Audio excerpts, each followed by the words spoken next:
Bladed jig has been one of the hottest trends in bass fishing in the recent years, and today on Bass Fishing Declassified, we're about to share with you guys some of the secrets that we have learned from fishing the bladed jig to help you put more fish in the boat. Hey everybody, welcome back to another edition of Bass Fishing Declassified, and really appreciate you guys joining us for today's video. Guys, today I'm going to share with you chatterbait tips, some of the stuff that's worked for me, some of the things that I've experimented with and developed that just helps me catch more and bigger bass, and I'm going to give you guys all the juice on that today. So anyway, guys, you got there's a lot of different bladed jigs on the market, but the two most popular ones are the jackhammer, which a lot of people use. This is a great bait. It's really got some good components. It's got a great super sharp hook on it. It's really got a nice wire keeper on there. The attention to detail on the blade and the head is really superior. This is just a very well-made lure. And then you got just the original chatterbait that people started out with, but not as many people use. Now guys, I want to tell you right off the bat, before I get into this, I prefer just the old school cheap chatterbait. This has got just a big stainless steel hook in it. It's got a lead molded keeper on there. The components aren't near as advanced, and it's a lot cheaper. I think this is like a $6 lure versus the jackhammer's like a $15 lure. But guys, I don't know what it is. I can't explain it. It has to have something to do with the vibration. I catch 4 to 1 on the old chatterbait versus like the jackhammer. And the only thing I can figure, since the baits are identical, is the vibration that the blades put out. That's the only thing it could be. But I can't tell you how many times where in practice I went out and did really good on the old chatterbait, and I said, well, you know, if they bite an old chatterbait, I'm gonna catch them twice as good in the tournament on a jackhammer. I'll put the jackhammer on in the tournament and not catch them until I go back to the old chatterbait, and then I start catching them again. So that's just a personal preference. That's what I have seen works for me pretty good. Now the second tip I want to give you guys is most of the time of the year I catch more fish on a green pumpkin skirt. I hand tie my skirts here. I usually have green pumpkin with some type of orange or maybe a little bit of chartreuse in it to try to resemble a bluegill. A lot of people like a white chatterbait or a pearl, but guys, I catch more on the green pumpkin than about any other color out there. And I match it up, my trailer is another important element to it. I match it up with this Megabass Spark Shad. This is a 4-inch Spark Shad in the IU color.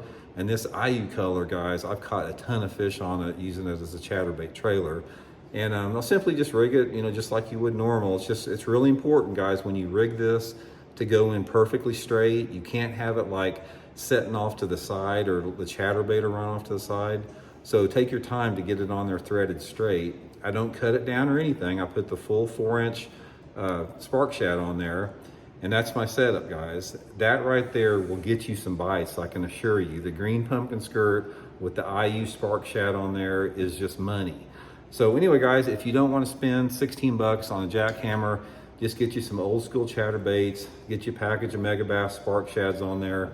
It'll catch you a lot of fish, and we'll catch you some good ones too. So hope it helps. Okay guys, I'm going to share with you 2 little things that I've changed on fishing the bladed jig a couple years ago that's helped me put more fish in the boat. I love the bladed jig, guys, and where I live, it is a great little bait that will catch some fish, okay? But before that, Bass Fishing Declassified is brought to you by Fish the Moment. One way you can support the anglers and support Matt and Randy, who's in this video, is by checking out fishthemoment.com and looking at their map lake breakdowns, okay? They just have some fall breakdowns that are coming up on there. Check them out. One way you can help support me is, hey, I have a new podcast started called Real Life and Fishing. Go check it out. Subscribe to it. Go listen to the episode. The last one on as of right now is the one with me and Matt, okay? Hey, it's great. I appreciate you guys checking it out. Now let's talk about these bladed jigs and 2 little things that I changed, okay? The one thing that I changed I want to talk about is the reel, okay? And the reel, it's a gear ratio reel. I'm a fast guy. If you know me, I'm an upbeat tempo guy. I'm very energetic. I fish these on 7 2-to-1 gear ratio reels and even faster at times. The reason for that was I was fishing shallower water and I thought I needed it, to reel it real fast just to keep it up. But what I was doing was I was fishing it too fast and I was missing fish. I was not letting it create the action that these bladed jigs create, okay? So one thing that I did was slow down on the gear ratio reel, okay? Now guys, I'm fishing these in stained water, lowland reservoirs, or even, oxbows, for example. If I was fishing more of a clear water, okay, I might, clear deeper water, I might use that higher speed gear ratio reel, but I really think a slower one, like this is a 6.2 to 1, 6.4 to 1, I think those is perfect, okay? That's just my honest opinion, to let this thing give its action that it does. And these things all create a different action. The trailers create a different action. You can have it sideways like this. This is just a little 6-cents crawl. Forgot what the name of this crawl is. I like it sideways. Another one that I like is Kamikaze Swim On. It's another one that goes kind of sideways and lets the bladed jig create more action.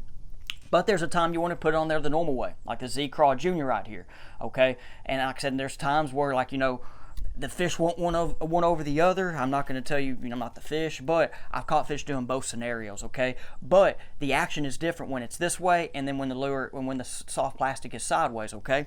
Randy already talked about, I was going to share with you guys how the original Chatterbait still catches fish, but Randy talked about that. I still catch fish with the original right here, okay? But like I have the slobber knocker right here, got the jackhammer. As you see, this jackhammer's had, it's all beat up, and Matt's going to talk about these blades here in a minute. Now, so I use all of the brands, okay? That big blade's another one that can come through at times. Now, the next thing that I'm going to share about the bladed jigs, okay? And this is one that I had one of my high school anglers share with me, okay? Name's Briar. Briar, if you watch these, shout out to Briar, okay? One thing that this helped me. Now, once again, I'm fishing oxbows, lowland reservoir, stained muddy water, is to use monofilament line, okay? So what the monofilament line does is, it does not sink as quick, and it lets these bait hang up higher in the water column. So me fishing these in shallower areas, that fluorocarbon was sinking faster. Sometimes them fish were above, I think, the line, or were above the lure. So the monofilament line lets it kind of stay up higher in the water column, lets it be in that strike zone, so if fish are on the bottom, they can still see it. Or if you're reeling this on the bottom and hopping it, doing your different retrieves like I've talked about, the action I think is even almost better in the scenarios I'm fishing it. Now, if I'm fishing it in 20-foot clear with Lake Ouachita water with grass, guys, probably gonna do some fluorocarbon. But the monofilament line has helped me get more bites. I'm a firm believer of it. Thank you, Briar, for sharing that to me. This right here, guys, I use a couple different brands of monofilament, okay, not fluorocarbon. This is just that Sunline Supernatural monofilament, okay? Guys, I know you got to order this on Tackle Warehouse or online, but at Walmart, Berkeley Big Game is a good one as well for you guys that do not use Berkeley Big Game, okay? So, guys, two things: slower gear ratio reel to let this thing have more action, and then also monofilament line to kind of let it stay in that water column and to let this guy move around and do what it does. Now, hey, let's get to see what Matt has to share, because he has something pretty cool that I absolutely love to throw a vibrating jig, but I do believe that there are several things that you can do to really increase the number of bites that you get on one. And I got to tell you, one of the most important to me is your blade color choice. Now, most of your vibrating jigs, especially if they're light colored, if they're a white colored bait or a silver or a chartreuse, they come with either a chrome or just a straight silver or a gold blade, just like this slobber knocker right here. But I got to tell you, I'm not a big fan of that. I'm a much bigger fan of your painted blades, like this shock blade's got. This has got a black, solid painted black blade, which is kind of what we're starting to find as the more common blade color on your darker vibrating jigs. Your black and blues, your green pumpkins, they're coming with the painted blade because honestly, the pros and the anglers prefer it. Most anglers out there, I'd be willing to say that 9 out of 10 anglers would rather throw a black blade versus a silver blade. But like I said, one of the problems is if you want a shad colored bait, it's gonna come with a silver one. Now, for me, the majority of the time, I don't want silver. Now, if I'm fishing around a shad spawn, maybe I'm in the fall and there's a big shad migration, I'm keying in on that specifically, I may stick with the silver blade. But the majority of the time, I do not want that. So I have a simple tip for you that can take a silver blade and make it a dark colored blade. Now, there's two ways I do it. One, if I'm sitting down here in the tackle shop, I'm going to use some nail polish. I'm just going to paint it on. That generally gives me a darker, more matted finish, something much similar to what you would get if you got, say, a shock blade with the straight black blade on it. But that's not always what I can do in the boat. If I don't have them pre-done, what I can easily do is grab my Sharpie paint pens like this, and I can quickly change the color of the blade. I can knock that silver out just by simply adding a little bit of color. You can see I just did half the blade. Now I will tell you, one of the nice things with the paint pens is I can add a bunch of different colors. Maybe I want to put red on there. I can quickly add red and give it a different look, as you can see right there. So it's something simple that I keep in the boat, but I do firmly believe that knocking that flash out of your vibrating jig makes a big difference. I think a lot of times too much flash with the vibration that's being kicked off of these baits actually acts as a deterrent. I'm not going to say it spooks the fish, but it doesn't really trigger the fish to come eat it. I will say one thing, even though these are Sharpies, if you want to change the color back, maybe you don't like it so you don't want to change it, a quick thing that you can do is just grab some alcohol swabs. It'll take the Sharpie marker right off. It'll clean it right up. You can see I've just removed it completely from both sides. It comes off that easily.